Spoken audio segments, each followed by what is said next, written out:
podcast. I'm your host, Evelyn Lamb. In each episode, we invite a Hispanic or Latinx mathematician to share their journey in mathematics. Today, I'm happy to be talking with Roberto Soto. Hi, how are you today? I'm doing well, thank you. How are you?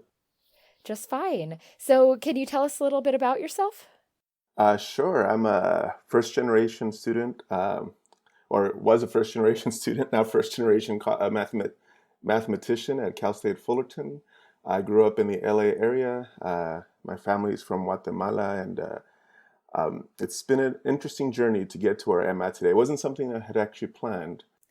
Yeah, so maybe we can jump right in with how what inspired you to become a mathematician, how you ended up on this career path. I guess I always had a fascination with numbers. My parents tell the story when we would go to TJ to shop. I would be counting cars, and this is maybe when I was 4 or 5, so I don't quite remember this story. But they said I'd count the cars as I was going along, and counting must have been fun for me because my mom would ask me what I was doing, and I would say, well, I'm trying to get to the last number in the universe. And of course, she didn't prove to me yet that that was impossible. But then I do remember this part. When I was 8 or 9, I started learning how to add. I think I learned how to carry. So I was adding like 1 plus 1 is 2, and 2 plus 2 is 4. 4 plus 4 is 8. And I kept doubling, but through addition because I didn't know how to multiply yet. And my mom let me do this for an hour or two. I had lots of pages. I was at a really long number. And finally, I guess she felt bad for me. And she goes, what are you doing? I go, well, I'm trying to get to the last number in the universe. She goes, no number exists like that.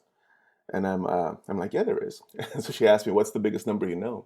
And I go, Google, one with 100 zeros. I had just read about it. And she goes, well, I can think of a number bigger than that. And I'm like, no, you can't. And she said, yeah, a Google plus 1. And I was awestruck and just amazed at the fact that she was right. And these are the things that fascinated me growing up. I didn't realize this was a career choice. Thinking about numbers or thinking about things like numbers was something that I can do as a career. And so growing up, my family thought I was going to be an engineer or a doctor or a lawyer, or I was really good at math, but they figured an engineer because that's what they sort of knew. That's anybody from Guatemala that was good at math usually became an engineer. Nobody really became a mathematician. In fact, I became a high school math teacher partially because, I wanted to teach, but the other part was I didn't really know what else you could do with mathematics. And it wasn't until maybe 8 years into teaching, maybe a little bit before, I met my wife at that time, and she was so excited about math. And I was excited to talk to her about math. And so she kept encouraging me, why don't you go back to school and get like a master's or a PhD? I was a little afraid, but she was so positive that it sort of did inspire me to do this. The other part that inspired me were my students at the time. My students kept asking me, so what do you do after calculus? I was teaching calculus. What do you do after calculus? And I go, oh, you prove all these theorems and you learn all these awesome things, mathematical objects that, you don't really think about here in high school. And it's really cool. I go, you guys should study it. You should continue. You guys are really good at math. You should definitely continue studying it and, fulfill your potential. And so these two messages were sort of in me at the time. My wife is telling me, you love math. You should consider doing it. And then I'm telling my students they should fulfill their potential. And eventually I realized, wait a minute, I really haven't done that at all. And that's what started me on this journey. I went back to school, went to Cal State San Bernardino, got a master's in math, needed a job because we had just recently married. And so I took a job at in the district office, realized that wasn't really where my passion was. And then was fortunate enough to meet Phil Kutzko at the University of Iowa, who welcomed me with open arms to Iowa and said, you should come study here. And I did. It must have been difficult at that point in your life to move over so far from California and start this new journey. It was, but luckily my wife is an adventurer. I had been working for a couple of years, so I was making a pretty good amount of money. It was California, so it was expensive, but still it was something we were used to, a certain lifestyle. And so moving out there, moving away from family, being that far away was definitely difficult. Being cold in Iowa, the first year was hard. Right. Uh, and we were definitely homesick. But I think the environment where you end up is important. And Iowa was really, the people of Iowa, especially the department, the students in the department, um, they were very close. There was a culture there that I think I had only found one other place, and that was when I was at San Bernardino. There was the students really supported each other. They worked with each other. The professors sort of cared about their students and their students' success, and they had the support system there in place. And so I think that made it easier. And the fact that we were older too, my wife and I weren't like young 22-year-olds anymore. We were a little bit older at that time. And so we had already seen life from a different perspective. And we both talk about how being in Iowa was really a growth experience. We learned about how different other places are than California. And we also grew and started to appreciate kind of the rest of the country and kind of what that is like. And so, as difficult as it was also a lot of fun and a lot of growth. What kind of math did you end up interested in grad school?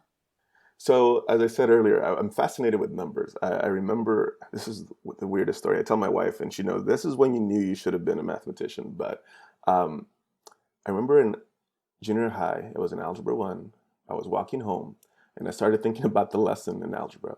And we were discussing how when you add two numbers, the order doesn't matter. But in my brain, I kept thinking, a plus b equals to b plus a. A plus b is equal to b plus a. And I started running through all these numbers that satisfy this property. I should have known then that I was going to be an algebraist because obviously I like the symbols and I like the abstraction of numbers to letters, and so this is in essence what when I was in Iowa, I'm like, this is what, and in fact I think this started even earlier at Cal State San Bernardino. Algebra always seemed to be the most attractive of all of them. I mean, I liked almost every single subject in math, but I kept kind of going back to algebra, and so specifically what I do is called representation theory. I look at objects that are abstract, that maybe don't look like mathematics or don't even seem to have any properties that we would think of as math, at least when we were younger. And we try to take these objects that somehow remind me of numbers, even though they're not. But they really remind me of numbers, and we try to quantify them, usually using matrices, other objects that really do remind me of numbers even more. And in quantifying these abstract objects, we're able to study them and understand them at a deeper level. I also dabble a little bit in what I call applied math ed research. One of the reasons I had trouble figuring out how to get to this place was I didn't quite have mentorship while I was in college or even in high school. Like, I think nobody ever said, you can make a career out of math. And so part of me, when I'm at Cal State Fullerton, I think about our students and I think about, there are some students here that really like math. And when I ask them what they want to do with math, they either tell me they don't know or they think that their only option is teaching, even though they don't seem too enthusiastic about it. And so this is when I sort of start thinking about, okay, what can I do to help our students kind of see the opportunities that weren't there for me and help them sort of become prepared for these opportunities so that they can be successful whatever way success means to them. And I think for a lot of them, for a lot of my students anyway, I feel like success just means being able to do something that you love and help your family at the same time. And so right now, part of my research is sort of on how do I help students from underrepresented backgrounds become successful in STEM or in math. And so I sort of anchor this through mentoring, but to me, it's sort of a three-pronged approach to doing this work. Part of it, having been a high school teacher, it really, what we do in the classroom really matters. And so I focus a little bit of my research is on active learning pedagogy. And so I work with Dr. Allison Marzocchi at Cal State Fullerton, and we work on training faculty, but also learning about what are the most effective practices in training faculty, math faculty, in kind of implementing these active learning pedagogies. And it's work that I think is necessary, especially since most of the faculty hasn't been trained as teachers. And so that background and having been a high school teacher has been really helpful in that. I also do a lot of research with my students currently, undergraduates, because I think that's the other part of the puzzle. So you have your active learning part where you meet students and you make sure that they understand what math is about and they work together and you sort of form a community. But it also provides me an opportunity to mentor. But then I also work with students individually during the summer to do research with them.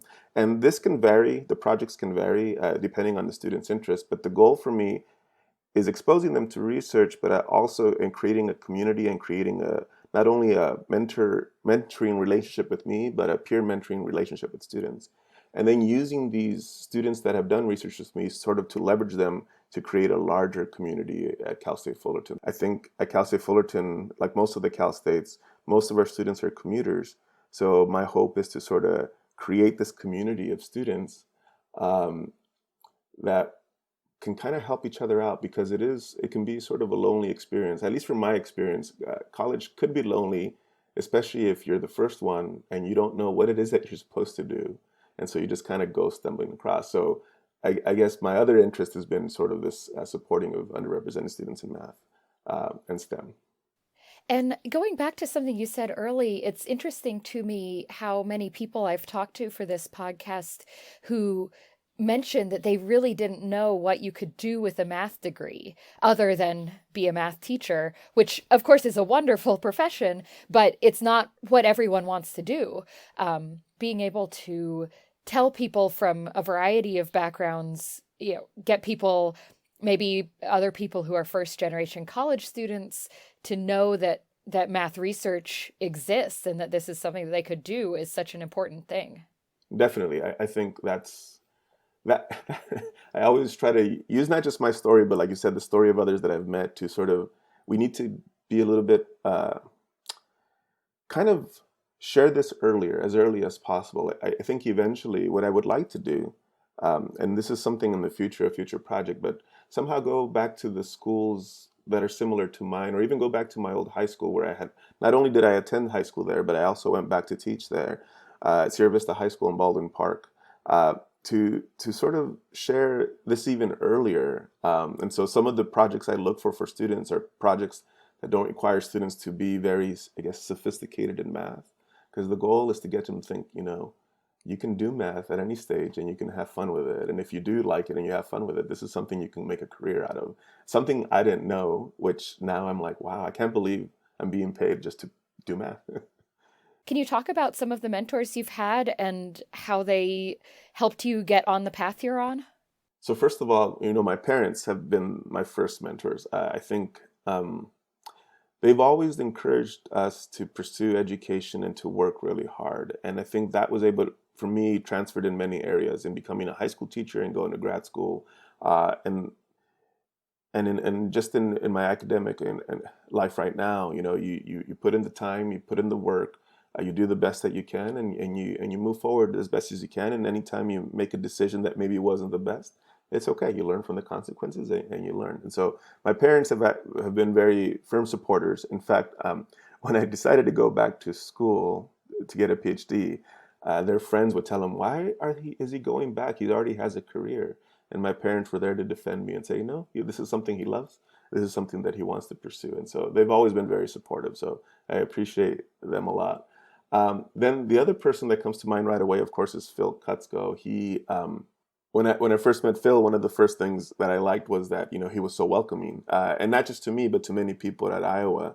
And so to have someone make me feel at home in a place like Iowa was really important to me to be able to be successful, I think. And then when I did run into any issues at Iowa, whether I felt like I wasn't learning analysis, or when I doubted if I should become a pure mathematician, Phil was always there to talk to and talk through things, and not always about just math. I mean, he really, in essence, was doing what I usually do with my students. He was getting to know me, and he was getting to know what motivated me and what I wanted to do with a PhD. And so he has been instrumental in just kind of helping me stay on track. And whenever I do have a question, I can go to him for sure. Recently, the two people that have been very influential and mentors have been Bill Velez at the University of Arizona. Yeah, he's retired now, but that's where he was at. And Elena Noroña at Cal State Northridge, also retired. Um, the work that they've done in helping underrepresented students is inspiring to me. And anytime I do have questions, I learn from both of them how to mentor students and how to apply for funding and kind of how to navigate the system in a way. So the three of them have been really, to me, mentors. And then another person that I look up to and I've talked to quite a bit, and she's actually younger than I am, I think. But right now, she's just on fire, is Pamela Harris at Williams College. I think the work that she does with her students, the work that she does for faculty of color, is inspiring to me. And again, sometimes when I have questions about how do I write a grant, or how do I make this proposal, she's been there to sort of help me along the way. And she's only, I think, a few years removed from me from graduating from a PhD, but she has done so much that these are the people sort of I look up to, and I look to mentorship, and I ask questions. And finally, there's individuals at Cal State. One of the reasons I chose Cal State Fullerton actually when they offered me the job, so I applied there, but when they offered me the job, one of the reasons I chose to go there was because I felt sort of the same feeling I felt at Iowa, and I think the same welcoming feeling that Iowa had for me. And I realized that most of it is because the senior faculty there are mentors for all of us. They've really done a good job of just helping us through our tenure process and just learning the ropes of what it means to be a mathematician at a university like Cal State Fullerton. And so I have to thank them too, because they've been very helpful in kind of navigating this part, how to balance research and teaching and service. And so it's been a really good environment for me. And now that you do probably a lot of mentoring yourself, or you've said already that you do a lot of mentoring. What are some of the things you try to keep in mind, maybe that from being mentored that you try to bring to the people you are mentoring? What I try to keep in mind is that, well, first of all, I don't have all the answers, and sometimes I don't need to. That what the most important skill I have is that I can listen. I think when I did go to Phil and talk to him, he would listen to me and just kind of hear me out, kind of let me go through the process. And in fact, one time I think he said something that I found very interesting, but I think is very true. He said, Roberto, you already know what you're going to do. You just want to come here and talk to me just to get affirmation. But you've already thought this through, and I think you've already made a decision. And he was right. And I try to remember this when I'm working with my students, is that in a way they've already have an answer, they already have an idea, and they're coming to me just to see, or just to help them see maybe consequences of their ideas. But at the end of the day, they already have an idea of what they want to do. And so the first lesson is just I need to listen to them. The second lesson to me is that one thing that Phil does very well is he advocates for students that maybe don't know how the system works. And so whenever we would come to him with the problem that was sort of beyond our capacity to handle, he would pick up the phone right then and there and just call and find out what was the best way to approach the solution in solving any problems or any challenges. And so I keep that in mind too, that as my students come to me and when there is a problem that they find that they can't work through yet, they don't know how to do stuff, I pick up the phone, or right then and there I let them pick up the phone, because sometimes it is good for my students, I feel, to learn how to handle the problem themselves. So while I'm in the office, I'll let them sort of write the email or make the phone call or think about how they're going to talk to someone. And I think these are sort of some of the lessons I've learned, at least from the other mentoring that I do. But I definitely do think that trying to know my students is the first step in trying to mentor them. And then after that, it's just about helping them get to where they want to go, whatever that place is. Well, thanks a lot for taking the time to talk with me. Thank you for having me on here. It's been a pleasure.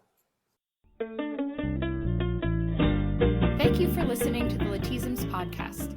It's produced by me, Evelyn Lamb, and made possible by a Tensor Summa grant from the Mathematical Association of America.